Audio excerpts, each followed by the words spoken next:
Before the ash and the brimstone, Sodom was a jewel of the ancient Middle East, a sprawling metropolis built on deep prosperity and immense power. While popular memory focuses on a specific type of immorality, the oldest texts describe a broader societal failure. In the book of Ezekiel, the indictment of the city is precise. Its people possessed immense wealth, enjoyed an abundance of food, and lived in arrogant, careless ease. Surrounded by this prosperity, the citizens made a deliberate choice. They closed their doors to the poor and ignored the vulnerable living right outside their walls. A civilization's ruin rarely begins with a spectacular villainous act. It starts quietly, with a collective loss of basic compassion. As dusk settled over this fractured society, two divine messengers arrived, disguised as weary travelers. Only one man, Lot, offered them shelter. In the ancient world, hospitality carried massive cultural weight. Providing sanctuary to a stranger was a sacred obligation. That obligation was shattered as night fell. The men of Sodom surrounded Lot's home, demanding he hand over the guests so the mob could violently dominate and abuse them. The biblical account describes a total mobilization of the city's male population.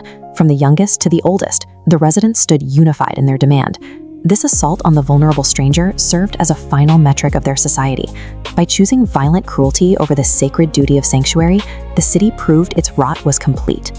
With the mob pressing against the door, the tension inside the house reached its breaking point.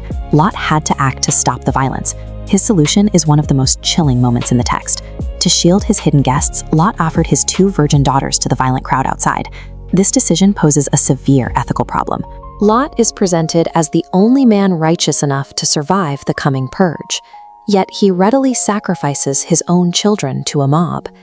Before the crowd could seize them, the angels pulled Lot inside, struck the attackers blind, and delivered a stark warning: "Gather your family and run before dawn." When the sole candidate for salvation operates with such a compromised moral compass, it calls into question exactly how justice is being measured. As morning broke, the verdict was delivered.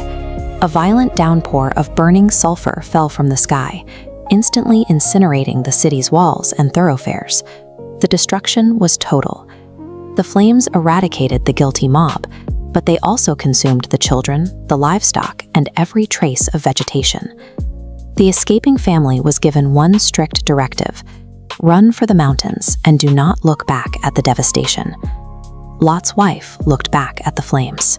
For this single glance, she faced a permanent transformation, changed on the spot into a pillar of salt. This total eradication leaves a haunting paradox. It forces a choice between viewing the event as a measured judgment or as a display of power that leaves no room for anything but compliance. When the sun fully rose, the vibrant, prosperous plain had vanished, replaced by an empty expanse of smoke and ash. A theological anomaly lingers in the scorched earth. If the target of this wrath was human wickedness, there's no clear reason why soil and plants had to burn too.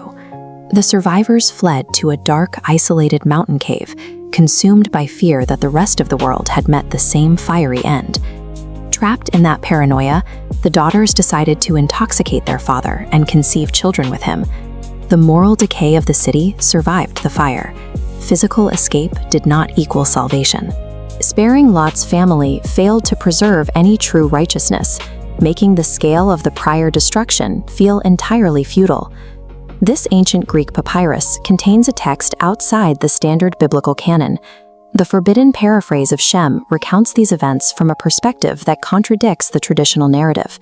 In this Gnostic tradition, Sodom is a center of spiritual awakening. The citizens were reportedly on the verge of recognizing their divine nature.